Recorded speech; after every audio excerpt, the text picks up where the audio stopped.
While you may employ safe browsing habits while at home, you should be even more wary while at work. Not only is your computer probably linked to your company's network, but it may also contain sensitive and confidential company information. While almost all companies employ automatic security measures such as antivirus, malware software, or site blacklisting, these applications can only block known threats and rely on frequent updates to block malware and viruses. Attackers are always creating new malware and viruses, so while automated software may block 99.9% of threats, you should still be wary while using the internet. Here are some things to consider. Be careful about the pages you browse to. According to a 2018 SiteLock report, over 18 million sites are infected with malware at a given time each week. A common misconception is that if a web address is HTTPS instead of HTTP and contains the little icon lock, it must be safe and secure.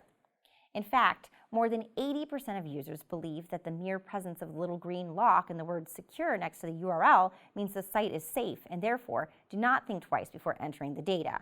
However, these symbols only mean that the site encrypts information transmitted between you and the website.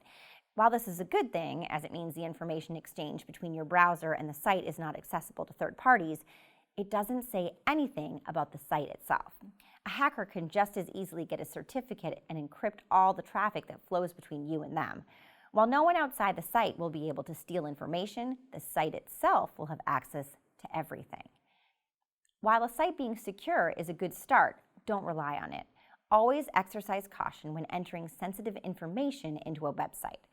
If you aren't completely sure about the site's validity, research the site and contact your IT department. If you still aren't sure, play it safe and don't enter any personal data. Never use your work email for non-work reasons. If you frequently register as a member of different websites for personal reasons, never use your work email for this. It may be easier to manage only a single email address, but you can risk exposing yourself and your company. As we've seen, sites are being breached every day, and email addresses are being exposed to potential hackers. Once your email is exposed, it's available to potentially thousands of hackers. Once they have your email, they can start targeting that account with spam and phishing attacks. The last thing that you want is to be receiving an overwhelming amount of malicious emails at work. One option to consider is the creation of a throwaway email account through a free service like Gmail or Yahoo. Use this email address for non-sensitive site signups. If the email account becomes compromised, you can simply close the account and start a new one. Never use your personal email for work reasons. Personal email accounts exist outside of your IT department's control. They're not subject to backup, archiving, security, or governance, so using them for business purposes is a clear violation of compliance regulations.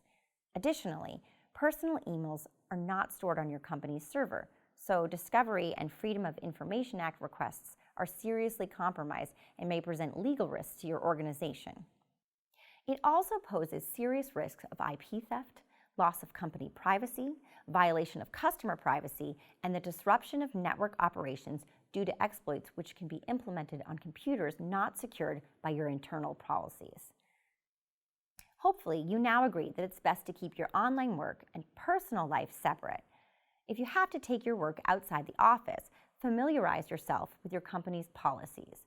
Also, be sure to talk to your IT or security department about what options are available for working outside your office.